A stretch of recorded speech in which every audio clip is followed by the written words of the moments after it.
രാമ പാഹി മാം. രാമപാദം ചേരണേ മുകുന്ദ രാമ പാഹി മാം.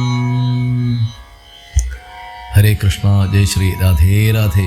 എല്ലാവർക്കും ഹൃദയം നിറഞ്ഞ നമസ്കാരം. ജയ് ശ്രീരാമൻ.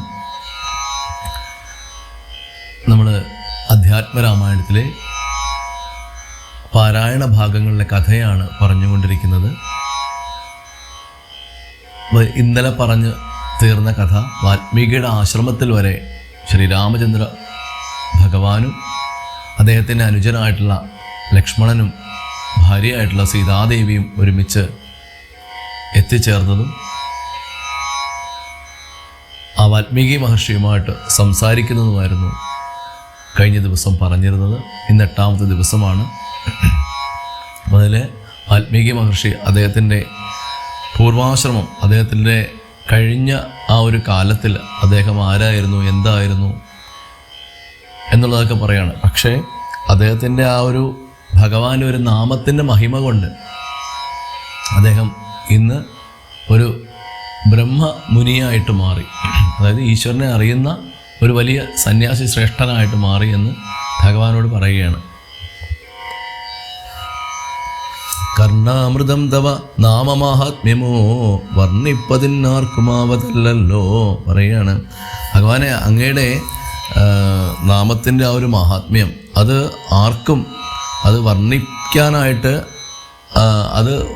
വർണ്ണിക്കാൻ പറ്റില്ല. അത്രയ്ക്ക് മഹിമയാണ് അങ്ങയുടെ ആ ഒരു നാമത്തിന്. അതായത് അങ്ങയുടെ ആ ഒരു നാമത്തിന് മഹിമ കൊണ്ട് ബ്രഹ്മമുനിയായിട്ട് ചമഞ്ഞെന്നാണ് പറയുന്നത്. അദ്ദേഹം പറയുകയാണ്, ഞാൻ അങ്ങയുടെ നാമം ജപിച്ച് ഞാനിന്നൊരു ബ്രഹ്മമുനി എന്ന് പറഞ്ഞാൽ ഈശ്വരനെ അറിയുന്ന, അല്ലെങ്കിൽ ബ്രഹ്മത്തെ, ഭഗവാനെ അറിയുന്ന ഒരു സന്യാസി മഹർഷിയായിട്ട് ഞാൻ മാറി. ദുർമതി ഞാൻ കിരാതന്മാരുമായി പുരാ നിർമര്യാദങ്ങൾ ചെയ്തേൻ പലതരം. ദുർമതി എന്ന് പറഞ്ഞാൽ ദുഷിച്ച ബുദ്ധിയുള്ള ഞാൻ കിരാതന്മാരുമായിട്ട്, കാട്ടാളന്മാരുമായിട്ട് പണ്ട് ധാരാളം നിർമര്യാദകൾ, മര്യാദയില്ലാത്ത കാര്യങ്ങളൊക്കെ പല കാര്യങ്ങളും ഞാൻ ചെയ്തിരുന്നു. ജന്മമാത്രം ദ്വിജത്വം ഉന്നമുള്ളതും ബ്രഹ്മം കർമ്മങ്ങളുമൊക്കെ വെടിഞ്ഞ് ഞാൻ, അതായത് ബ്രഹ്മകർമ്മങ്ങളൊക്കെ, അതായത് ഈശ്വരീയമായിട്ടുള്ള, അതായത് ഞാനൊരു ബ്രാഹ്മണ കുലത്തിലായിരുന്നു ജനിച്ചത്. പിന്നെ അവരിൽ നിന്ന് ഞാൻ വഴിതെറ്റി വന്നു. അങ്ങനെ ജന്മമാത്രമായിട്ട് എനിക്ക് ദ്വിജത്വം, ബ്രാഹ്മണത്വം ഉണ്ടായിരുന്നു. പക്ഷേ അതെല്ലാം മാറിപ്പോയി. അതുകൊണ്ട് ഈ ബ്രഹ്മകർമ്മങ്ങളൊക്കെ ഞാൻ വെടിഞ്ഞു. എന്നിൽ നിന്ന് അതെല്ലാം ഇല്ലാതെയായി. ശൂദ്ര സമാനാചാരതൽപരനായൊരു ശൂദ്രതരണിയുമായി വസിച്ചേഞ്ചരം. ഞാനൊരു വളരെ ഒരു മോശമായിട്ടുള്ള ഒരു സാഹചര്യത്തിലേക്ക് ഞാൻ ജീവിക്കേണ്ടി വന്നു. അങ്ങനെ ഒരു ശൂദ്രതരണിയുമായിട്ട് ഒരു സ്ത്രീയെ ഞാൻ വിവാഹം കഴിച്ചു. ധാരാളം പുത്രന്മാർ എനിക്കുണ്ടായി. അവസാനം ഈ പുത്രന്മാരെയൊക്കെ നോക്കാനായിട്ട്, ഭാര്യയൊക്കെ നോക്കാനായിട്ട് മറ്റ് രീതികളൊന്നും ഇല്ലാതെ വന്ന സമയത്ത് ഞാൻ കള്ളന്മാരോട് കൂടെ ചേർന്നു. അങ്ങനെ നിത്യവും ചോരനായി ഞാനും വലിയൊരു കള്ളനായിട്ട് മാറി. എന്നിട്ടോ വില്ലും അമ്പും ധരിച്ചന്തികെ ജന്തുക്കളെ കൊന്നേൻ ചതിച്ചു ഞാൻ. എത്ര ജന്തുക്കളെയാണ് എന്നിട്ട് ഞാൻ ചതിച്ച് കൊന്നത്. എന്നിട്ട് പറയാണ്, എത്ര വസ്തു പറിച്ചേൻ ദ്വിജന്മാരോടു. ബ്രാഹ്മണന്മാരുടെ കയ്യിലുള്ള വസ്തുക്കളൊക്കെ ഞാൻ പിടിച്ചു പറിച്ചെടുക്കും. അതെന്തുകൊണ്ടാണ് അങ്ങനെ? കൂടുതലും ബ്രാഹ്മണന്മാർ അവരുടെ കയ്യിലൊന്നും ആയുധങ്ങളോ കാര്യങ്ങളോ ഒന്നും കാണില്ല, അല്ലേ? അപ്പോൾ അവരുടെ കയ്യിൽ നിന്നുള്ളത് മുഴുവൻ പിടിച്ചു പറിച്ചെടുത്തു കഴിഞ്ഞാലും അവരെ തിരിച്ച് ആക്രമിക്കുകയൊന്നുമില്ല. അങ്ങനെ ഒരു ദിവസം മുനീന്ദ്രവനത്തിൽ നിന്ന് ഏകത, ഞാനൊരു കാട്ടിൽ നിൽക്കുന്ന സമയത്ത് സപ്തമുനികൾ വരുന്നത് കണ്ടു. ആ ഒരു സപ്തർഷിമാർ വരുന്നത് കണ്ട് ഞാൻ ഓടിച്ചെന്നിട്ട് അവരുടെ വസ്ത്രങ്ങളൊക്കെ പിടിച്ച് പറിക്കാനായിട്ട് തുടങ്ങി. എങ്ങനെയാണ് ഞാൻ മൂഢനായിട്ട്, അദ്ദേഹം തന്നെ പറയുകയാണ്, ഞാൻ മൂഢനായിട്ട് അവരുടെ വസ്ത്രങ്ങളൊക്കെ പിടിച്ച് പറിക്കാൻ തുടങ്ങി. പക്ഷേ അവരുടെ ആ ഒരു തേജസ് എന്ന് പറയുന്ന മധ്യാഹ്ന മാർത്താണ്ഡ തേജസ് സ്വരൂപികൾ, അവർ ആ ഒരു ഉച്ച സമയത്തുള്ള ആ ഒരു സൂര്യൻ്റെ സമമായിട്ട് തേജസ് സ്വരൂപികളായിരുന്നു. ഭയങ്കര ജ്വലിക്കുന്ന തേജസ് സ്വരൂപികളായിരുന്നു അവരെല്ലാവരും. അപ്പോഴോ നിർദ്ദയം പ്രാപ്തനാം ദുഷ്ടനാം എന്നെയും വിദ്രുതം നിർജ്ജനെ ഘോര മഹാവനെ ദൃഷ്ട്വാ സസംഭ്രമം എന്നോട് അരുൾ ചെയ്തു, തിഷ്ഠ തിഷ്ഠ ത്വയാ കർത്തവ്യമത്രയ്ക്കും. എന്താണ്? നിൽക്കൂ, നീ എവിടെ പോകുന്നു? നിൽക്കൂ അവിടെ. അവർക്ക് ദൃഷ്ട്വാ സസംഭ്രമം, അവർക്ക് യാതൊരുവിധ സംഭ്രമവുമില്ലാതെ, എന്നെ അവർക്ക് യാതൊരുവിധ പേടിയുമില്ലെന്ന് എനിക്ക് മനസ്സിലായി. അവർ ചോദിക്കുകയാണ്, നീ എങ്ങോട്ടാണ് പോകുന്നത്? ഞങ്ങൾ പറയുന്നത് നീ കേൾക്കൂ എന്ന് പറയുകയാണ്. പറയാണ്, ദുഷ്ടമതേ, ദുഷ്ടനായിട്ടുള്ള ദുഷ്ടബുദ്ധിയുള്ള അവനെ പരമാർത്ഥം പറകുന്ന തുഷ്ട്യ മുനിവരന്മാർ അരുൾ ചെയ്തപ്പോൾ ഞങ്ങൾ നിന്നോട് കുറച്ച് കാര്യങ്ങൾ ചോദിക്കാം, നീ അതിന് സത്യമായിട്ടുള്ള കാര്യങ്ങൾ മാത്രം പറയണം എന്ന് പറയണം. പറയാം, നിഷ്ഠൂരതര ആത്മാവായ ഞാനും അവരുകളോട് ഇഷ്ടം മതീയം പറഞ്ഞേൻ നൃപാത്മജ. അപ്പോൾ പറയുകയാണ്, ശരി, അപ്പോൾ എന്താണ് നിങ്ങൾക്ക് ചോദിക്കാനുള്ളത് എന്ന് ചോദിക്കുകയാണ്.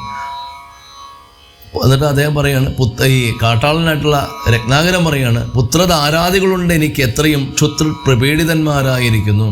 എനിക്ക് ധാരാളം പുത്രന്മാരുണ്ട്, ഭാര്യയുണ്ട്, അവരൊക്കെ വിശപ്പും ദാഹവും ഒക്കെ അറിഞ്ഞിങ്ങനെ ഇരിക്കുകയാണ്.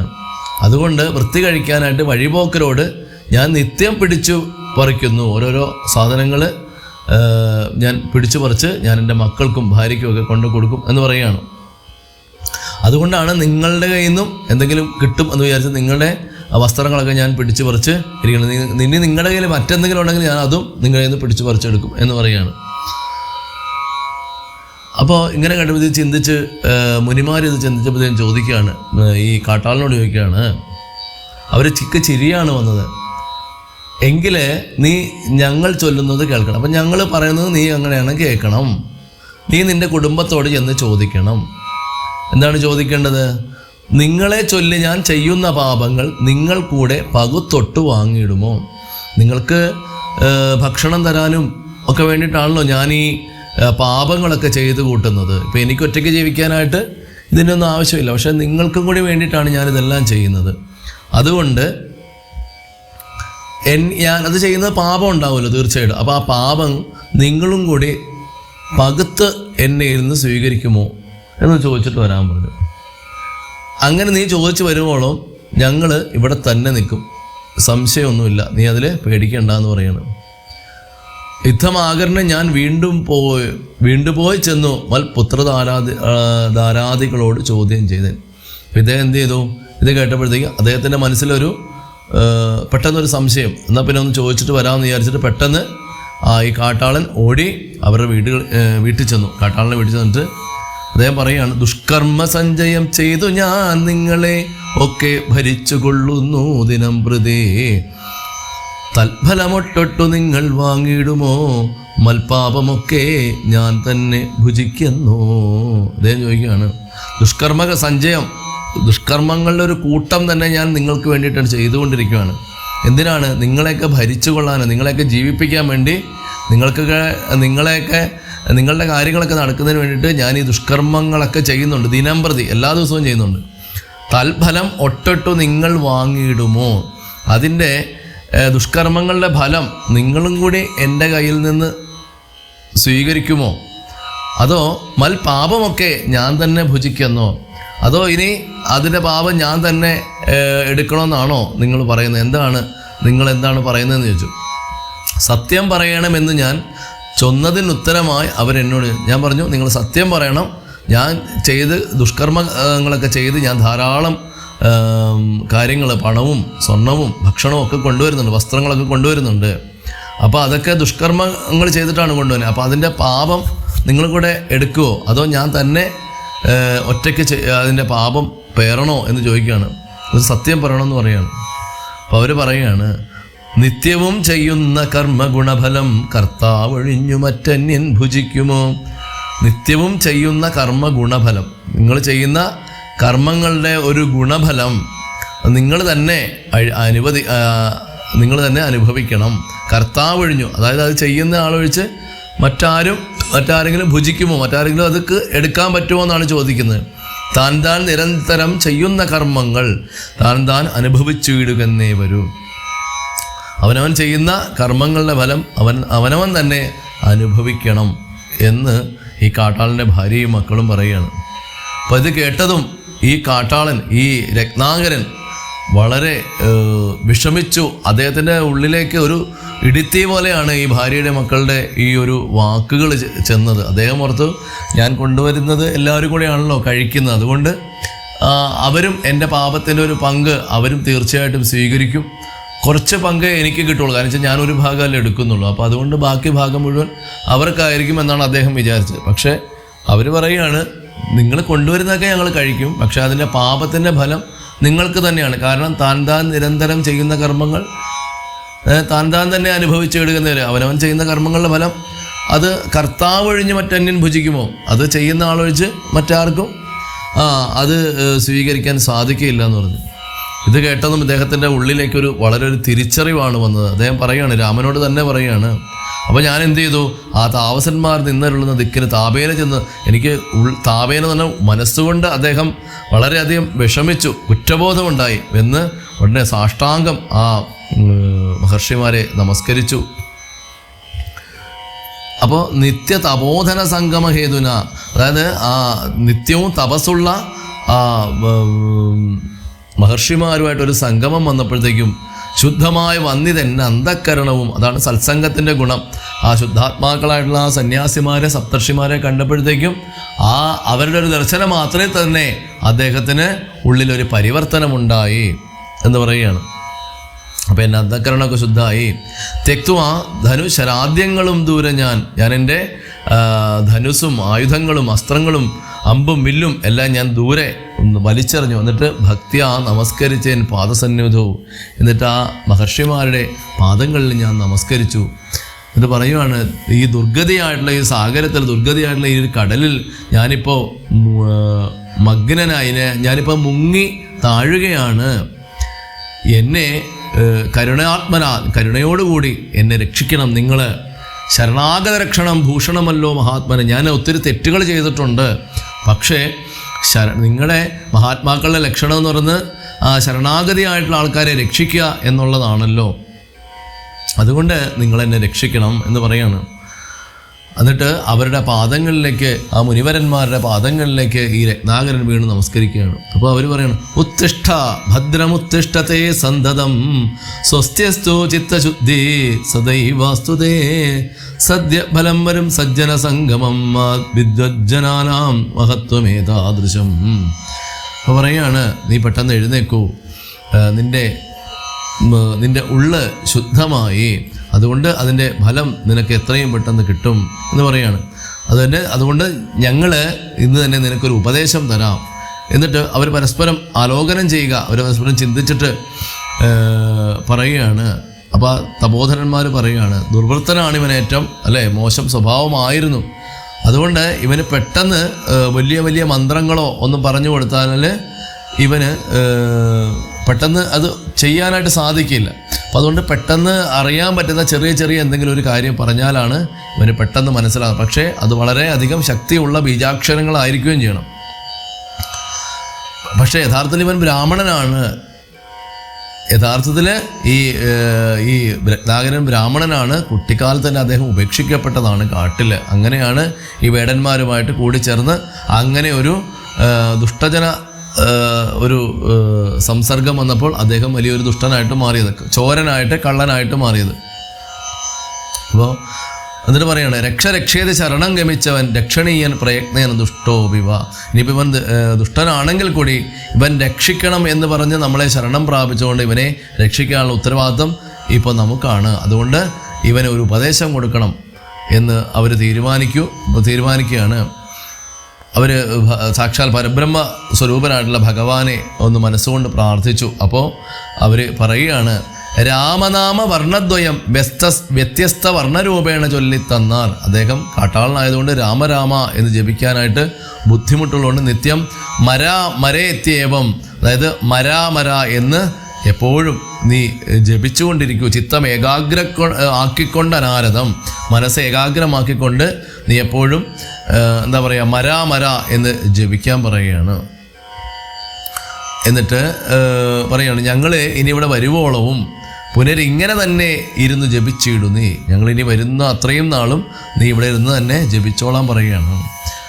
അപ്പോൾ അങ്ങനെ മുനീന്ദ്രന്മാർ അദ്ദേഹത്തെ അനുഗ്രഹിച്ചു. അവിടുന്ന് യാത്രയായി. അപ്പോൾ അങ്ങനെ എന്ത് ചെയ്തു? നത്വ മരേതി ജപിച്ചിരുന്നേനഹം. ഞാൻ പിന്നെ എന്ത് ചെയ്തു? അവിടെ ഇരുന്ന് മരാ മരാ മരാ എന്ന് ഞാൻ ജപിച്ചിരുന്നു. അങ്ങനെ ഭക്ത്യാ സഹസ്രയുഗം കഴിയുവോളവും 1000 യുഗങ്ങൾ കഴിഞ്ഞ അവസരം പോലും, ആ ഒരു സമയം പോലും ഞാൻ അറിയാതെ കണ്ട് ഞാൻ മരാമരാന്ന് ജപിച്ച് രാമ രാമ രാമ എന്ന് അറിയാതെ എൻ്റെ നാവിൽ നിന്ന് വന്നു. അങ്ങനെ പുറ്റുകൊണ്ട് എന്നുടൽ മൂടിച്ചമഞ്ഞിതു. എൻ്റെ ശരീരം മുഴുവനും പുറ്റുകൊണ്ട്, ചിതൽപുറ്റുകൊണ്ട് മൂടി മറഞ്ഞതു ബാഹ്യവും. എന്നെ കാണാൻ വയ്യാതെയായി. അങ്ങനെ എൻ്റെ ശരീരത്തിന് ചുറ്റും ഒരു ചിതൽപുറ്റു മാത്രമായിട്ട് മാറി.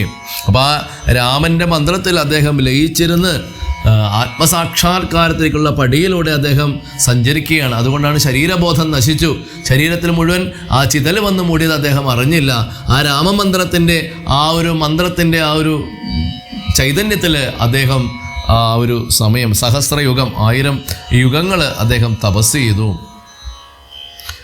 അങ്ങനെ ഒരു ദിവസം വാൽമീകിയുടെ ആ സ്ഥലത്തുകൂടി, പഴയ ആ സ്ഥലത്തുകൂടി വീണ്ടും ആ സന്യാസിമാർ, ആ സപ്തർഷിമാർ വന്നപ്പോൾ അവിടെ നിന്നും രാമ രാമ രാമ എന്നുള്ള ആ ഒരു ശബ്ദം കേൾക്കുന്നു. അപ്പോൾ ശബ്ദം കേട്ടപ്പോഴേക്കും ഇവർക്ക് ആളെ നോക്കിയിട്ട് കാണുന്നില്ല സന്യാസിമാർ. അപ്പോഴാണ് ഒരു ചിതൽപുറ്റ് കാണുന്നത്. ചിതൽപുറ്റിൻ്റെ ഉള്ളിൽ നിന്നാണ് ഈ ശബ്ദം വരുന്നതെന്ന് മനസ്സിലായി. ചിതൽപുറ്റ് തട്ടി നോക്കിയപ്പോഴാണ് മനസ്സിലായത് ഇത് തങ്ങൾ അന്ന് പറഞ്ഞ അദ്ദേഹമാണ്, ആ കാട്ടാളനായിരുന്നു. ഇപ്പോൾ അദ്ദേഹം വലിയ തേജസ്വിയായിട്ടുള്ള, അതിപ്രൗഢമായിട്ടുള്ള ഒരു വലിയൊരു സന്യാസിയായി മാറി, ഒരു ഋഷിയായിട്ട് മാറി എന്ന് അവർക്ക് മനസ്സിലായി. അപ്പോൾ രാമനാമത്തിന് പ്രഭാവം നിമിത്തമായി രാമ ഞാൻ ഇങ്ങനെയായി ചമഞ്ഞിടുന്നേൻ. എന്നിട്ട് പറയുകയാണ്, അതിന് മുമ്പായിട്ട് പറയുകയാണ്, വാൽമീക മധ്യേ നിന്ന് ജനിക്കിയാൽ ആ മുനീന്ദ്രന്മാർ എനിക്ക് വാൽമീകി എന്നൊരു പേരും തന്നു. വാൽമീകിയ മുനിശ്രേഷ്ഠൻ ഭവാൻ എന്ന് പറയുകയാണ്. ബ്രഹ്മജ്ഞനാണ് നീ, നിനക്ക് ആ വാൽമീകത്തിൽ നിന്ന് ജനിച്ചുകൊണ്ട് നിനക്ക് വാൽമീകി എന്നുള്ളതായിരിക്കും ഇനി നിൻ്റെ നാമം എന്ന് പറയുകയാണ്. എന്നിട്ട് ആ സപ്തർഷിമാർ തിരികെ പോയി. എന്നിട്ട് വാൽമീകി മഹർഷി പറയുന്നത്, രാമനാമത്തിന് പ്രഭാവം നിമിത്തമായി രാമ ഞാൻ ഇങ്ങനെയായി ചമഞ്ഞിടുന്നേൻ. ആ രാമനാമത്തിൻ്റെ പ്രഭാവം നിമിത്തം ആണ് ഞാനിപ്പോൾ ഈ ഒരു രീതിയിലുള്ള ഒരു മഹർഷി, ഈ ഒരു സന്യാസി, ഈ ഒരു ഋഷിയായി മാറിയത്. ഇന്ന് സീതയോടും സുമിത്രാത്മജനോടും കൂടി നിന്നെ കാണുന്നതിന് അവകാശം വന്നത് ഞാൻ ചെയ്ത ഒരു പുണ്യത്തിൻ്റെ ഫലമാണ്, ഞാൻ ചെയ്ത രാമനാമത്തിൻ്റെ ഫലമാണ് ഭഗവാനെ എനിക്ക് നിന്നെ കാണാനായിട്ട് സാധിച്ചത്.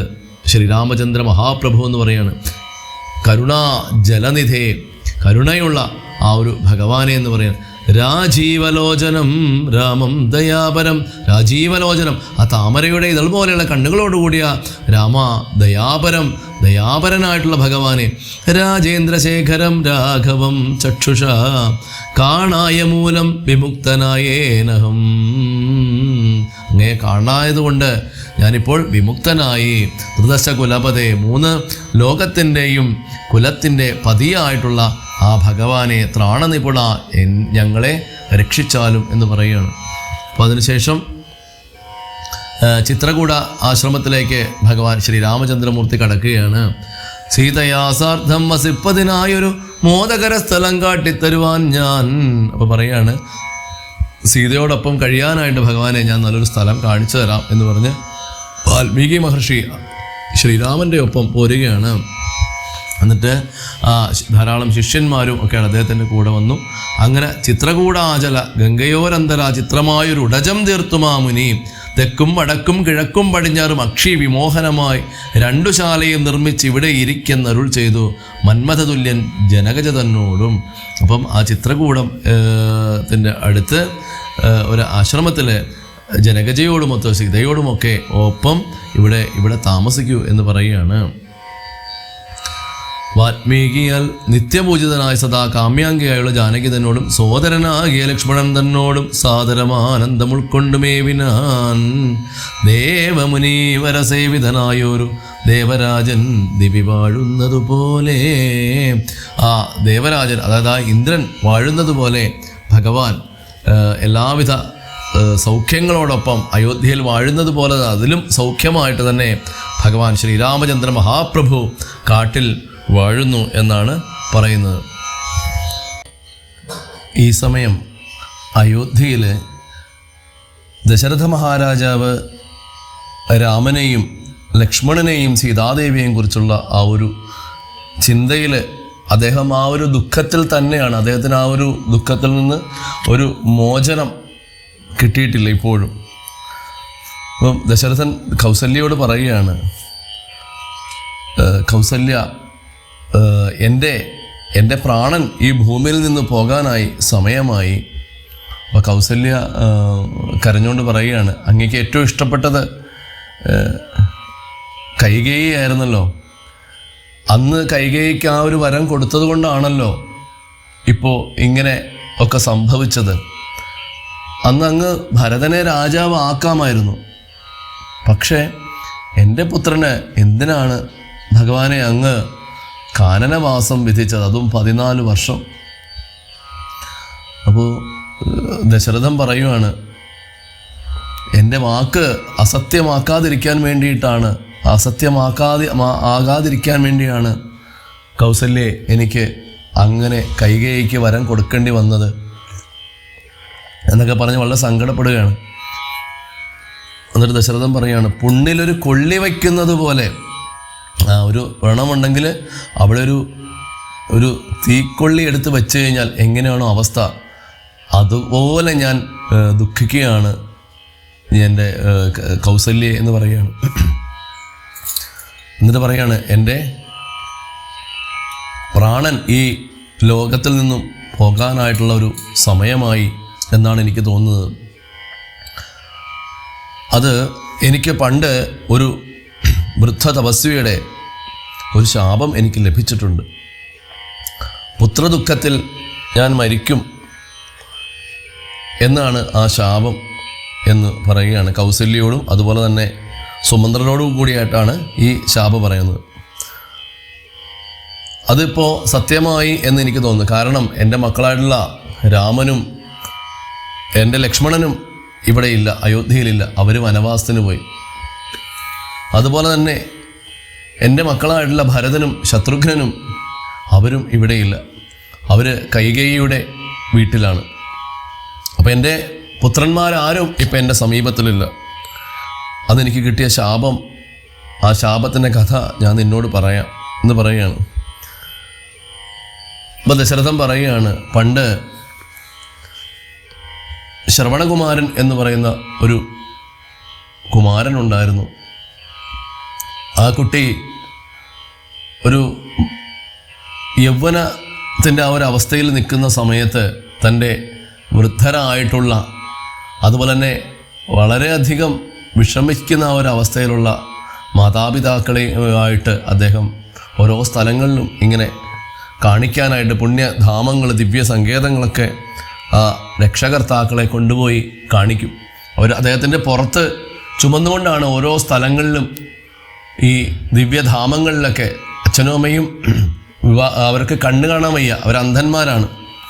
പക്ഷേ എങ്കിലും അവരന്ധന്മാരാണെങ്കിലും ദിവ്യധാമങ്ങളിലൊക്കെ അവരെയൊക്കെ കൊണ്ട് കാണിച്ചു കഴിഞ്ഞാൽ തീർച്ചയായിട്ടും അവർക്ക് മോക്ഷമുണ്ടാകും, അവർക്ക് മുക്തി ഉണ്ടാകും. ഈശ്വരനെ കണ്ടില്ലെങ്കിലും ഈശ്വരൻ വസിച്ചിട്ടുള്ള സ്ഥലങ്ങളിലൊക്കെ ചെന്ന് കഴിഞ്ഞാൽ അവർക്ക് മോക്ഷമുണ്ടാകും എന്നറിയാം ഈ കുമാരനും. അതുകൊണ്ട് ചുമട് എടുത്തുകൊണ്ട് പോണതുപോലെ ഇവരെ എടുത്തുകൊണ്ടുപോയി ഓരോ സ്ഥലങ്ങളിലും ഈ വൃദ്ധ ദമ്പതിമാരെ കൊണ്ടുപോയി തൻ്റെ അച്ഛനെയും അമ്മയെയും ഈ ശ്രവണകുമാരൻ കൊണ്ടുപോയി കാണിക്കുമായിരുന്നു. അങ്ങനെ കാട്ടിൽ ഒരു ദിവസം അവരെത്തപ്പെട്ടു. അങ്ങനെ അവർക്ക് ദാഹവും വിശപ്പും സഹിക്കാൻ വയ്യാതെ വന്നപ്പോൾ ഈ കുമാരൻ കുംഭവും എടുത്തുകൊണ്ട്, അതായത് കുടവും എടുത്തിട്ട് നദിയിൽ വന്നിട്ട് വെള്ളം കുംഭത്തിൽ നിറയ്ക്കുന്ന ആ ഒരു ശബ്ദം കേട്ടപ്പോൾ ഞാൻ ധരിച്ചത് അത് ആന വെള്ളം കുടിക്കുന്ന, തുമ്പിക്കരം കൊണ്ട് വെള്ളം കുടിക്കുന്ന, വെള്ളം എടുക്കുന്ന ആ ഒരു ശബ്ദമാണെന്ന് ഓർത്തു. ഞാൻ ആനയാണ് എന്ന് വിചാരിച്ചിട്ടാണ് അസ്ത്രം എയ്തത്. ശബ്ദശാസ്ത്രം പഠിച്ചിട്ടുള്ളതാണ് ദശരഥൻ. ധർമ്മമനുസരിച്ച് സന്ധ്യയ്ക്ക് ശേഷം അസ്ത്രപ്രയോഗം ചെയ്യാൻ പാടില്ല. പ്രത്യേകിച്ച് ആനയുടെ ശരീരത്തിലേക്ക് അസ്ത്രം അയക്കാനേ പാടില്ല. അങ്ങനെ ധർമ്മശാസ്ത്രങ്ങൾ പഠിച്ച അറിവുള്ള ദശരഥൻ്റെ ഭാഗത്തു നിന്നുമാണ് ഇങ്ങനൊരു അധർമ്മമായിട്ടുള്ളൊരു പ്രവൃത്തി വന്നത്. അപ്പോൾ ശബ്ദം കേട്ടു. ഒരു അസ്ത്രം അയച്ചതും ഒരു കരച്ചിലാണ്, വളരെ വലിയൊരു ദീനനാദമാണ് കൗസല്യെ ഞാൻ കേട്ടത്. അത് എങ്ങനെയാണ്? ഹാ ഹാ ഹതോസ്മ്യഹം, ഹാ ഹാ ഹതോസ്മ്യഹം, ഹാ ഹേത് കേട്ടിതു മാനുഷവാക്യവും വാക്യവും. അയ്യോ, എന്നെ ആരോ വധിച്ചല്ലോ, എൻ്റെ നേരെ ആരോ അസ്ത്രം അയച്ചല്ലോ എന്ന് ഒരു മനുഷ്യൻ്റെ ഒരു കരച്ചിൽ കേട്ട് എന്നിട്ട് അദ്ദേഹം വീണ്ടും കരയുകയാണ്. ഞാൻ ആരോടും, ഞാനൊരു ദോഷവും ആരോടുമേ ചെയ്തില്ല, എന്നിട്ടും എന്നെ ആരാണ് ഇങ്ങനെ വധിക്കുന്നത്? ആരാണ് എൻ്റെ നേർക്ക് ഇങ്ങനെ അസ്ത്രം അയക്കുന്നത്? എൻ്റെ മാതാപിതാക്കന്മാരിപ്പോൾ വെള്ളം കിട്ടാതെ ദാഹിച്ചിരിക്കുകയാണ്. ഞാൻ എങ്ങനെയാണ് എൻ്റെ മാതാപിതാക്കന്മാർക്ക് അവർക്ക് ദാഹം തീർക്കാനായിട്ട് വെള്ളം കൊണ്ട് കൊടുക്കുന്നത് എങ്ങനെയാണ്? ഈ കുമാരൻ ചിന്തിക്കുകയാണ്. അപ്പോൾ ഇങ്ങനെ ഒരു മനുഷ്യനാദം കേട്ടപ്പോഴത്തേക്കും ഞാൻ ആകെ തരിച്ചുപോയി. എനിക്കെന്ത് ചെയ്യണമെന്ന് അറിഞ്ഞില്ല. എങ്കിലും ഞാൻ ആ ശബ്ദം കേട്ട സ്ഥലത്തേക്ക് ഞാൻ ഓടി. അങ്ങനെ ഞാൻ ഓടിച്ചെന്നപ്പോഴത്തേക്കും അവിടെ കാണുന്നത് ഒരു താപസ ബാലകൻ. അദ്ദേഹത്തിൻ്റെ ശരീരത്തിലേക്കാണ് ഞാൻ അസ്ത്രം അയച്ചിരിക്കുന്നത്. ഞാൻ ആ താപസ ബാലകൻ്റെ കാൽക്കലേക്ക് വീണു. എന്നിട്ട് ആ മുനിപുത്രനോട് ഞാൻ പറഞ്ഞു, സ്വാമിൻ, ദശരഥനായ രാജാവാണ് ഞാൻ, എൻ്റെ അപരാധം ക്ഷമിക്കണമേ, ഞാൻ അറിയാതെയാണ് ഇത് ചെയ്തത്. ആന വെള്ളം കുടിക്കുന്ന ശബ്ദമാണെന്നോർത്താണ് ഞാൻ ഈ നാദമെന്നോർത്തു ബാണം എയ്തത്. അതുകൊണ്ട് പാപിയാഴിയാൻ എന്നൊക്കെ പറഞ്ഞു. അദ്ദേഹത്തിൻ്റെ പാദത്തിൽ വീണ്, ആ മുനികുമാരൻ്റെ പാദത്തിൽ വീണ് ഈ രാജാവ് ദേവലോകത്തിൽ പോയി ദേവന്മാരെ സഹായിച്ചിട്ടുള്ള, യുദ്ധം ചെയ്ത് വിജയിപ്പിച്ചിട്ടുള്ള ദശരഥ മഹാരാജാവിൻ്റെ ആ ഒരു മനസ്സിൻ്റെ, ഹൃദയത്തിൻ്റെ ഒരു വലിപ്പമാണ് നമ്മളിവിടെ കാണേണ്ടത്. ചക്രവർത്തിയായിട്ടുള്ള, സാക്ഷാൽ ഈശ്വരന് ജന്മം കൊടുത്ത പിതാവായുള്ള ദശരഥൻ്റെ മനസ്സിൻ്റെ ഒരു വലിപ്പം ഇപ്പോഴാണ് നമ്മൾ ചിന്തിക്കേണ്ടത്. ആനുകാലിക പ്രസക്തിയുള്ള നമ്മുടെ ഭരണാധികാരികളും അന്നുണ്ടായിരുന്ന ത്രേതായുഗത്തിലുള്ള ഭരണാധികാരികളും തമ്മിലുള്ള ഒരു വ്യത്യാസം. ഈ രാജാവിന് എന്ത് വേണമെങ്കിലും സാധിക്കും അല്ലേ? ഈ മുനികുമാരനെ അസ്ത്രം എയ്തു, അത് ചെന്നു കൊണ്ടു, ആരാന്ന് മനസ്സിലായി വേണേൽ തിരികെ പോരാ. പക്ഷേ ദശരഥ മഹാരാജാവ് അവിടെ ചെന്നു, അദ്ദേഹത്തിൻ്റെ കാൽക്കൽ വീണ് ക്ഷമായാചനം ചെയ്യുകയാണ്. അത്ര മഹത്വമായിരുന്നു നമ്മുടെ രാജാക്കന്മാർക്ക്. ഭാരതത്തിലുള്ള രാജാക്കന്മാർ അത്ര മഹത്വമേറിയ, അത്രയും പൈതൃകം നിലനിർത്തിക്കൊണ്ടിരുന്ന ആ രാജാക്കന്മാരായിരുന്നു. ബഹുമാനിക്കേണ്ടവരോട് തെറ്റ് സംഭവിച്ചിട്ടുണ്ടെങ്കിൽ അത് മാപ്പ് പറയാനുള്ളൊരു മനസ്കത അന്നുള്ള എല്ലാവർക്കും ഉണ്ടായിരുന്നു. പ്രത്യേകിച്ച് ഒരു രാജാവിന്, ഒരു ചക്രവർത്തിക്ക് പോലും ഉണ്ടായിരുന്നു. അപ്പോൾ പറയുകയാണ്, എൻ്റെ അച്ഛനും അമ്മയൊക്കെ വളരെ വാർദ്ധക്യമേറിയതാണ്, അവർക്ക് കണ്ണും കാണാൻ പാടില്ല. അതുകൊണ്ട് അവർക്ക് ജലം കൊടുക്കാനായിട്ടാണ്, വെള്ളം കൊടുക്കാനായിട്ടാണ് ഞാൻ ഈ നദിയിലിറങ്ങി ഇതെല്ലാം ചെയ്തത്. അതുകൊണ്ട് അങ്ങ് എൻ്റെ അച്ഛനും അമ്മയ്ക്കും കുറച്ച് വെള്ളം കൊണ്ട് കൊടുക്കൂ എന്നൊക്കെ പറഞ്ഞു. എന്നിട്ട് പറയുകയാണ്, എൻ്റെ പ്രാണൻ പോകാഞ്ഞു പീഡയുണ്ടേറ്റവും ബാണം പറിക്ക നീ വൈകരുതേതുമേ. എൻ്റെ ശരീരത്തിൽ ഭയങ്കരമായിട്ട് അങ്ങയുടെ അസ്ത്രം ഇരിക്കുന്നതുകൊണ്ട് എനിക്ക് ഭയങ്കരമായിട്ട് വേദനിക്കുന്നു. അതുകൊണ്ട് എൻ്റെ നെഞ്ചത്തിരിക്കുന്ന ഈ ഒരു അസ്ത്രം അങ്ങ് ഊരിയെടുക്കാൻ പറയുകയാണ്.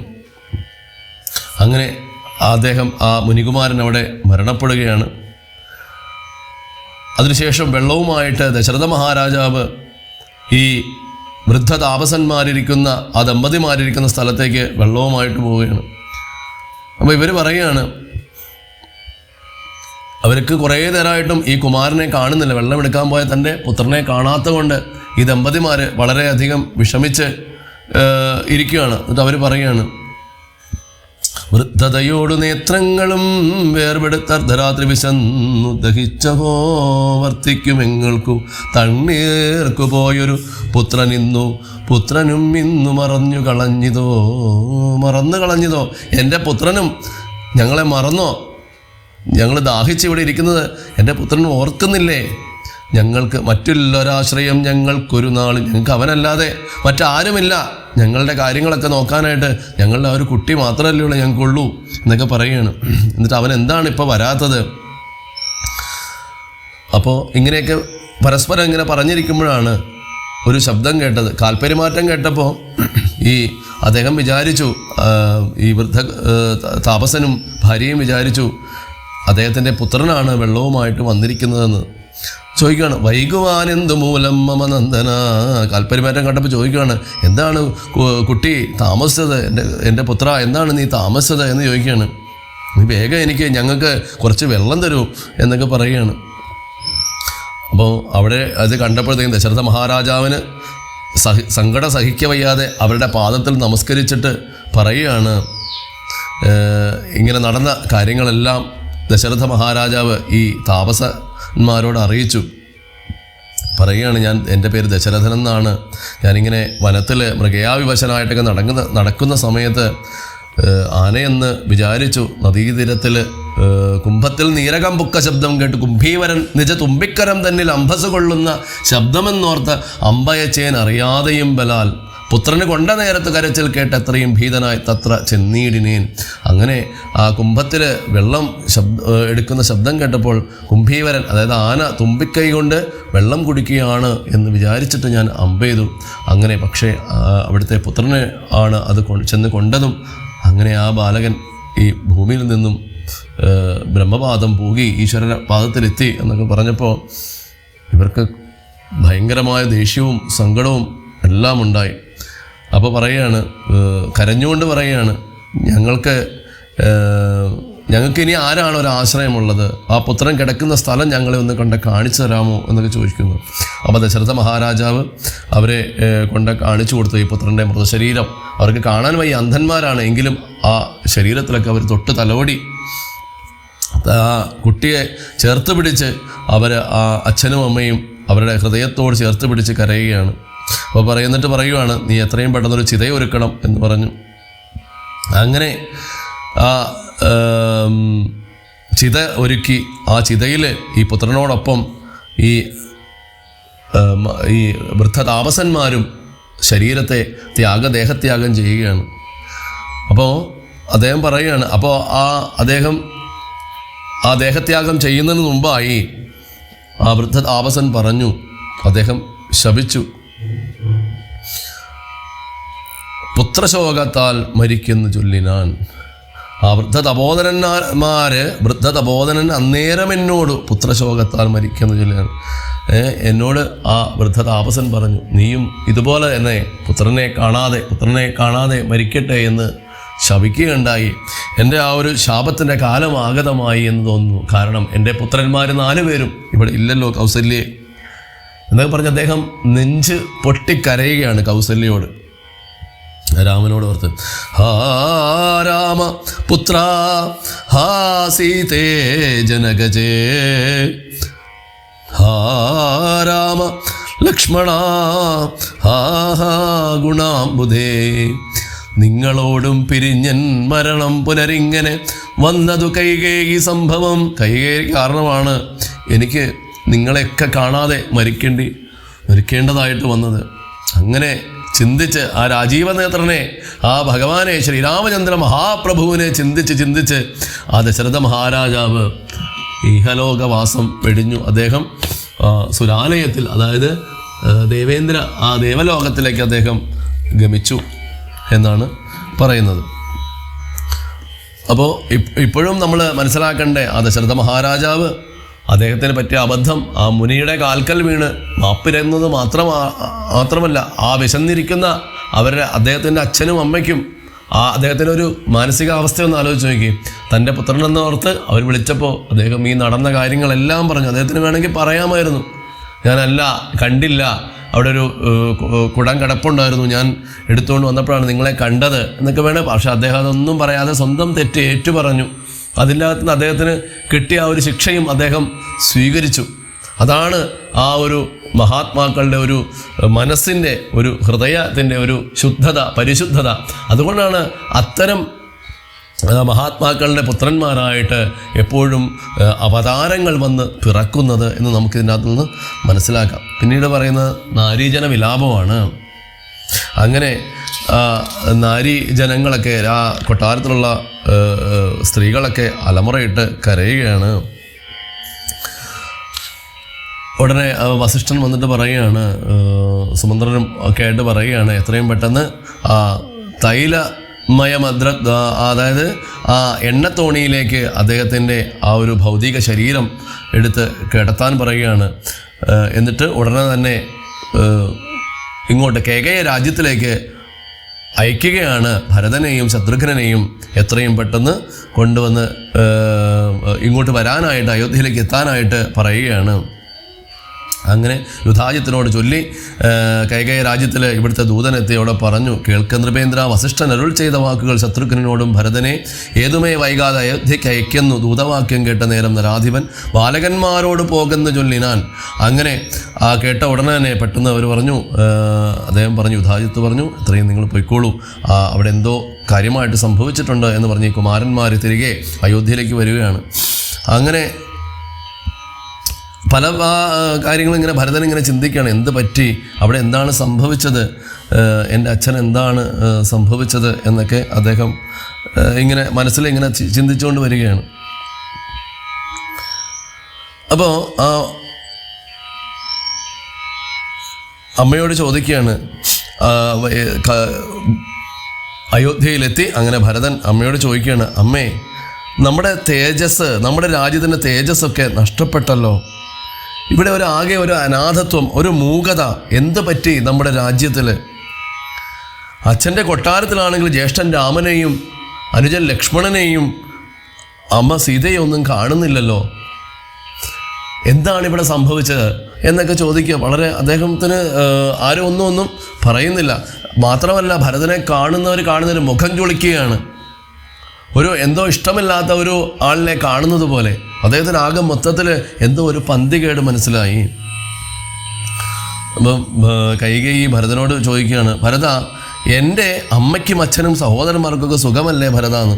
അതായത് ഈ പെട്ടെന്ന് കൈകേയിക്ക് ഇതെങ്ങനെ പറയണം എന്നുള്ള ആ ഒരു അങ്കലാപ്പോട് ആദ്യമേ ചോദിക്കുന്നത്, എൻ്റെ അച്ഛന്മാർക്കും എൻ്റെ അച്ഛനും എൻ്റെ അമ്മയ്ക്കും സഹോദരന്മാർക്കൊക്കെ സുഖം തന്നെയല്ലേ ഭരത എന്ന് ചോദിക്കുകയാണ്.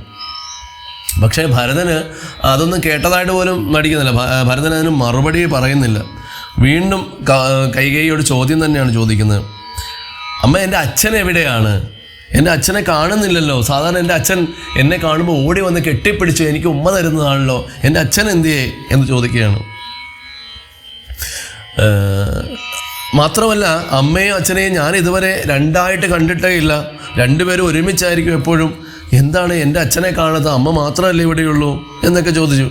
അങ്ങനെ കൈകേയി ദശരഥൻ ആ ഒരു മരിച്ച കാര്യം ഭരതനോട് പറയുകയാണ്. അത് പറഞ്ഞതും ഭരതൻ ബോധരഹിതനായിട്ട് അദ്ദേഹം മോഹാലസ്യപ്പെട്ട് താഴേക്ക് വീണു. ഭരതൻ പറയുകയാണ്, എന്നെയും രാജ്യഭാരത്തെയും രാഘവൻ തന്നെ കയ്യിൽ സമർപ്പിയാതെ പിരിഞ്ഞെങ്ങു പോയിക്കൊണ്ടു പിതാവേ ഗുണനിധേ. എൻ്റെ അച്ഛൻ മരിക്കുന്ന ആ ഒരു സമയത്ത് എൻ്റെ ജ്യേഷ്ഠൻ രാമനും ലക്ഷ്മണനും അമ്മ സീതയും അച്ഛൻ്റെ സമീപത്തില്ലായിരുന്നു അമ്മേ. അവരെവിടെ പോയി? അവരെ കാണുന്നില്ലല്ലോ. അച്ഛൻ മരിക്കുന്ന സമയത്ത് എന്താണ് പറഞ്ഞത്? ഭരതൻ കരഞ്ഞുകൊണ്ട് ചോദിക്കുകയാണ്. അപ്പം കൈകേയി ഭരതനെ ആശ്വസിപ്പിച്ചുകൊണ്ട് പറയുകയാണ്, ഭരത, അച്ഛൻ ദശരഥ മഹാരാജാവ് നിന്റെ ജ്യേഷ്ഠൻ രാമനെ രാജാവായിട്ട് അഭിഷേകം ചെയ്യാനുള്ള എല്ലാ ഒരുക്കങ്ങളും ആരംഭിച്ചു. നമ്മുടെ നാടും നഗരവും അയോധ്യ നിവാസികളും എല്ലാവരും ശ്രീരാമചന്ദ്രൻ്റെ ആ ഒരു അഭിഷേകം കാണുന്നതിന് വേണ്ടുള്ള ആ ഒരു സന്തോഷത്തിമിർപ്പിലായിരുന്നു. അതിന് ഒരുക്കങ്ങളെല്ലാം ചെയ്തു. അടുത്ത ദിവസം രാമന് അഭിഷേകം നിശ്ചയിച്ചു.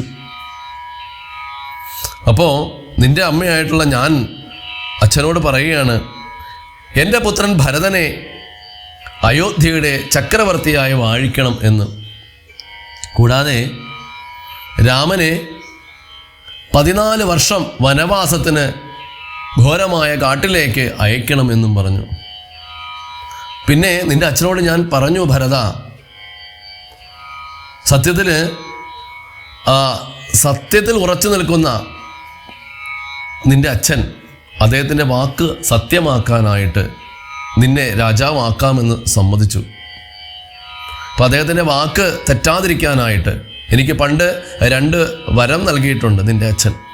അപ്പം അത് ഞാൻ ഇപ്പോഴാണ് ചോദിച്ചത്. ഒന്ന് നിന്നെ രാജാവാക്കണമെന്നും, ഒന്ന് രാമൻ അടുത്ത ദിവസം തന്നെ 14 വർഷം വനത്തിലേക്ക് പോകണമെന്നും ഞാൻ ഈ വരം ചോദിച്ചു. പക്ഷേ അപ്പോൾ അച്ഛന് അത് മനസ്സോടെയാണെങ്കിൽ അദ്ദേഹത്തിൻ്റെ ആ ഒരു സത്യത്തിൽ വാക്കിൽ ഉറച്ചു നിൽക്കുന്ന ആ ഒരു രാജാവായതുകൊണ്ട് വാക്ക് സത്യമാക്കാനായിട്ട് നിന്നെ രാജാവാക്കാമെന്ന് സമ്മതിച്ചു.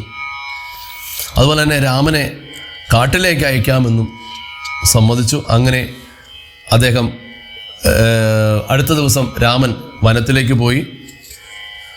സീതാദേവി പതിവ്രതാധർമ്മം അനുസരിച്ച് രാമൻ്റെ ഒപ്പം കാട്ടിലേക്ക് രാമനെ ശുശ്രൂഷിക്കാനായിട്ട് പോയി. സഹോദരൻ ലക്ഷ്മണനും രാമനെ പരിചരിക്കാനായിട്ട് കൂടെ പുറപ്പെട്ടു. ഭരത, നിന്റെ അച്ഛൻ അവരെ ചിന്തിച്ച് കരഞ്ഞുകൊണ്ട് രാമ രാമ എന്ന് കരഞ്ഞുകൊണ്ട് ദേവലോകത്തിലേക്ക് പോയി ഭരത എന്ന് പറഞ്ഞു. ഇത് കേട്ടതും ആ ഭരതൻ ബോധം കെട്ട് അദ്ദേഹത്തിന് ഈ ഭൂമി തൻ്റെ ചുറ്റിനും കിടന്ന് കറങ്ങുകയാണോ എന്ന് തോന്നുമാറ് അദ്ദേഹത്തിൻ്റെ ആ ഒരു ആ ഒരു പെട്ടെന്ന് മോഹാലസ്യപ്പെട്ട് അദ്ദേഹം താഴെ വീണു. അങ്ങനെ നിലത്ത് വീണ് അവിടുന്ന് അദ്ദേഹത്തിന് ബോധം വന്ന സമയത്ത് പൊട്ടിക്കരഞ്ഞു കൊണ്ട് അദ്ദേഹം പറയുകയാണ്. അപ്പോൾ അദ്ദേഹം കരയുന്നത് കണ്ടപ്പോൾ കൈകേയി ഭരതനോട് ചോദിക്കുകയാണ്, എന്തിനാ കുമാര നീ ഇങ്ങനെ കരയുന്നത്? ഇപ്പം രാജ്യം നിനക്ക് കിട്ടിയില്ലേ, രാജ്യം നിനക്ക് സ്വന്തമായില്ലേ? അമ്മ എത്ര പാടുപെട്ടിട്ടാണെന്നറിയാവോ ഈ കാര്യങ്ങളൊക്കെ ചെയ്തു വെച്ചിരിക്കുന്നത്. നീ എന്തിനാ ഇങ്ങനെ കിടന്ന് ദുഃഖിക്കുന്നത്? ഇനി സുഖമായി നിനക്ക് രാജ്യം ഭരിക്കാം, രാജകീയ സുഖങ്ങളെല്ലാം നിനക്ക് അനുഭവിക്കാം, പ്രജകളെല്ലാം നിന്നെ അനുസരിക്കും, സാമന്ത രാജാക്കന്മാരെല്ലാം നിന്റെ ആജ്ഞയ്ക്കായി കാതോർത്തിരിക്കും, നിനക്ക് യാഗങ്ങളും യജ്ഞങ്ങളും നടത്താം, അശ്വമേധയാഗം നടത്തി ഈ ലോകത്തിന് മുഴുവൻ ചക്രവർത്തിയാകാം. രാജാവിൻ്റെ അധികാരം എത്ര വലുതാണെന്ന് അറിയില്ലേ കുമാര നിനക്ക്? പിന്നെ നീ എന്തിനാണ് ഇങ്ങനെ കരയുന്നത്? ഇതുകൂടി കേട്ട് കഴിഞ്ഞപ്പോൾ ഭരതൻ്റെ എല്ലാ നിയന്ത്രണങ്ങളും വിട്ടുപോയി. ഭരതൻ കൈകേയെ ഒന്ന് നോക്കിയതും ആ ക്രോധത്തിൻ്റെ അഗ്നിയിൽ, ആ ഭരതൻ്റെ ആ ഒരു നോട്ടത്തിൻ്റെ ആ ഒരു തീക്ഷ്ണതയിൽ കൈകേയി ദഹിച്ചു പോകുമോ എന്ന് പോലും അവിടെ കൂടി നിന്നവർക്ക് തോന്നി. അത്ര തീക്ഷ്ണമായിട്ട് ക്രോധാഗ്നിയോട് കൂടി ആണ് ആ ഭരതൻ നോക്കിയത് തൻ്റെ അമ്മയെ. ഭരതൻ എന്നിട്ട് കൈകേയിയോട് പറയുകയാണ്, ഭർത്താവിനെ കൊല ചെയ്ത മഹാപാപി, ഇത്രയും ദുഷ്ടയായിരുന്നോ നീ? രാക്ഷസി, ദയയുടെ ഒരു കണിക പോലും മനസ്സിലില്ലാത്തവളെ, മഹാപാപി, ഇത്രയും ദുഷ്ടയായിട്ടുള്ള നിന്റെ ഗർഭത്തിൽ വന്ന് ജനിച്ചത് എൻ്റെ വലിയൊരു പാപമായി മാറി. നിന്നെ ഞാൻ കൊന്നുകളയുമായിരുന്നു. പക്ഷേ എൻ്റെ മാതാവിനെ കൊന്ന സഹോദരനെ എൻ്റെ ജ്യേഷ്ഠൻ രാമൻ അംഗീകരിക്കില്ല. അതുകൊണ്ട് മാത്രമാണ് നിന്നെ ഞാൻ കൊല്ലാത്തത്. ഇതിന് പരിഹാരമായി എൻ്റെ മരണം മാത്രമേ ഉള്ളൂ. കാളകൂടം വിഷം കുടിച്ചോ, ഘോരമായ അഗ്നിയിൽ ചാടിയോ, അല്ലെങ്കിൽ വാളെടുത്ത് സ്വയം എൻ്റെ കഴുത്തറുത്തോ ഞാൻ മരിക്കും എന്ന് പറഞ്ഞ് അദ്ദേഹം അവിടുന്ന് ഇറങ്ങിപ്പോയി. തൻ്റെ ആ ഒരു നിരപരാധിത്വം കൗസല്യ മാതാവിനെ അറിയിക്കണമെന്ന് അന്ന് അദ്ദേഹത്തിന് തോന്നി. അങ്ങനെ കൗസല്യ മാതാവിൻ്റെ അടുക്കലേക്ക്, ആ രാമൻ്റെ അമ്മയായിട്ടുള്ള കൗസല്യ മാതാവിൻ്റെ അടുക്കലേക്ക് ഈ ഭരതൻ ചെല്ലുകയാണ്. അങ്ങനെ ആ ഭരതൻ കാണുന്ന കാഴ്ച, അമ്മ കൗസല്യാദേവി വെറും നിലത്ത് കിടന്ന് വിങ്ങിപ്പൊട്ടി കരയുകയാണ്. രാമ രാമ രാമ എന്ന് വിളിച്ച്. തൻ്റെ അച്ഛനും മരിച്ചിരിക്കുന്നു, തൻ്റെ ഭർത്താവും മരിച്ചിരിക്കുന്നു. ആ ഒരു അവസ്ഥയിലാണ് കൗസല്യാദേവി നിൽക്കുന്നത്. ഭരതൻ ചെന്ന് കൗസല്യാദേവിയുടെ കാൽക്കൽ വീണ് നമസ്കരിച്ചുകൊണ്ട് പറഞ്ഞു, അമ്മേ, രാജ്യാഭിഷേകം മുടക്കിയത് ഞാനല്ല, ഞാൻ അറിഞ്ഞിട്ടില്ല. കൈകേയി മാതാവ് മാത്രമാണമ്മേ. എനിക്കതിൽ ഒട്ടും പങ്കില്ല. ഞാൻ അറിയാത്തൊരു കാര്യമാണമ്മേ. എൻ്റെ ജ്യേഷ്ഠൻ രാമനെ കൊണ്ട് ഞാൻ സത്യം ചെയ്യുന്നു. എൻ്റെ മനസാ വാച ഞാൻ അറിഞ്ഞിട്ടില്ലാത്ത കാര്യമാണ്. പക്ഷേ കൗസല്യാദേവി ഇത് ആദ്യമൊന്നും വിശ്വസിക്കുന്നില്ല. കൗസല്യാദേവി ആദ്യമേ അതൊരു ഭരതൻ ഒരു ഉപചാരമായിട്ട് പറയുകയാണ് എന്നാണ് വിചാരിച്ചത്. എന്ന് പറയുകയാണ്, ഇനി കൗസല്യാദേവി ഭരതന് മറ്റാരും വിശ്വസിച്ചില്ലെങ്കിലും കുഴപ്പമില്ല, പക്ഷേ തൻ്റെ കൗസല്യാദേവി, രാമൻ്റെ അമ്മയായിട്ടുള്ള കൗസല്യാദേവി, തൻ്റെ അമ്മയേക്കാൾ തനിക്ക് സ്നേഹമുള്ള ആ കൗസല്യാമ്മ ഇത് വിശ്വസിക്കണം എന്ന് അദ്ദേഹത്തിന് ഒരു ദൃഢമായിട്ടൊരു ഉറപ്പുണ്ടായിരുന്നു. കാരണം താൻ തെറ്റ് ചെയ്തിട്ടില്ലെന്ന് താൻ മാത്രം അറിഞ്ഞാൽ പോരാ, ഈ ലോകം മുഴുവൻ അറിയണം താൻ തെറ്റ് ചെയ്തിട്ടില്ലെന്ന്. എന്നിട്ട് പറയുകയാണ്, ഇനി രാമൻ്റെ രാജ്യാഭിഷേകം മുടക്കിയത് ഞാനാണെങ്കിൽ 1000 ബ്രഹ്മഹത്യാപാപം എന്നിലേക്ക് വന്ന് വീഴട്ടെ അമ്മേ. 1000 ബ്രഹ്മഹത്യാപാപങ്ങൾ ചെയ്ത പാപം ഞാനാണ് കാരണമെങ്കിൽ എന്നിലേക്ക് വീഴട്ടെ അമ്മേ. ഭരതൻ്റെ ആ ഒരു വാക്കൊന്ന് ആലോചിച്ച് നോക്കി.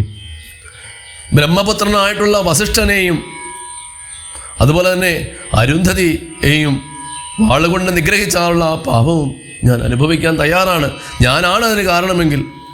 അപ്പോൾ ഇത് കേട്ടപ്പോഴത്തേക്കും കൗസല്യാദേവിക്ക് ഇത് ഭരതൻ്റെ ആ ഒരു നിഷ്കളങ്കമായൊരു അവസ്ഥയോടെ കണ്ടപ്പോൾ എന്ത് ചെയ്യണമെന്നറിയില്ല. അങ്ങനെ ഭരതനെ ആശ്വസിപ്പിച്ചു. ഒന്നും നീ കാരണമല്ല മകനെ എന്ന് പറഞ്ഞ് ആ പുത്രൻ്റെ മൂർധാവിൽ ആ അമ്മ ചുംബിക്കുകയാണ്. തുടർന്ന് വസിഷ്ഠ മഹർഷി ഭരതനോട് പറയുകയാണ്, അദ്ദേഹം വളരെ വലിയ ഉപദേശങ്ങളൊക്കെയാണ് അവിടെ പറയുന്നത്. ദേഹാത്മപ്രബോധമൊക്കെ നൽകി, ഈ ശരീരം മാത്രമേ നശിക്കുന്നുള്ളൂ, ആത്മാവ് എന്നും നിലനിൽക്കും. അതുകൊണ്ട് ആത്മാവ് എന്നും സത്യമാണ്. നിൻ്റെ അച്ഛൻ മരിച്ചിട്ടില്ല, നിൻ്റെ അച്ഛൻ്റെ ഒരു ശരീരം മാത്രമേ പോയിട്ടുള്ളൂ. അതുകൊണ്ട് നീ ആശ്വസിക്കണം എന്നൊക്കെ പറഞ്ഞ് അദ്ദേഹം ആ ഭരതനെ ആശ്വസിപ്പിക്കുകയാണ്. അതിനുശേഷം ദശരഥ മഹാരാജാവിൻ്റെ സംസ്കാര കർമ്മമാണ് നടക്കുന്നത്. ആ ദശരഥൻ്റെ ഭൗതിക ശരീരം എണ്ണത്തോണിയിൽ നിന്ന് എടുത്ത് പുറത്തു വെച്ച് യഥാവിധി സംസ്കാര കർമ്മങ്ങളൊക്കെ ആ ഭരതനും ശത്രുഘ്നനും കൂടെ ചേർന്ന് ചെയ്യുകയാണ്. തുടർന്ന് ആ ഭരതൻ്റെ അടുക്കലേക്ക് കുലഗുരു വസിഷ്ഠ മഹർഷി ചെന്നിട്ട് പറയുകയാണ്, പുത്ര, അയോധ്യ രാജ്യം ഇപ്പോൾ അനാഥമാണ്. കൈകേയിക്ക് കൊടുത്ത വരത്തിനാൽ ഇപ്പോൾ ഈ രാജ്യത്തിൻ്റെ രാജാവാകാനുള്ള അവകാശം ഭരത നിനക്കാണ്. അച്ഛൻ്റെ ആജ്ഞ അനുസരിക്കുക എന്നത് പുത്രൻ്റെ ധർമ്മമാണ്. അതുകൊണ്ട് മന്ത്രപൂർവ്വം നിന്നെ രാജാവായി അഭിഷേകം ചെയ്യുന്നതിനുള്ള കാര്യങ്ങൾ ആലോചിക്കട്ടെ എന്ന് ചോദിക്കുകയാണ്. അപ്പോൾ കുലഗുരു വസിഷ്ഠന് അതുള്ള അധികാരമുണ്ട്. അതുകൊണ്ടാണ് അദ്ദേഹം അങ്ങനെ സംസാരിച്ചത്. എന്താ വെച്ചാൽ രാജ്യം അല്ലെങ്കിൽ അരാജകത്വത്തിലേക്ക് പോകും. രാജാവില്ലാതെ ആയിക്കഴിഞ്ഞാൽ എല്ലാവരും രാജാവായി അവിടെ അക്രമങ്ങളുണ്ടാകും. എല്ലാവരും എനിക്ക് തോന്നിയത് ഞാൻ ചെയ്യും എന്നുള്ളൊരവസ്ഥയിലേക്ക് വരും.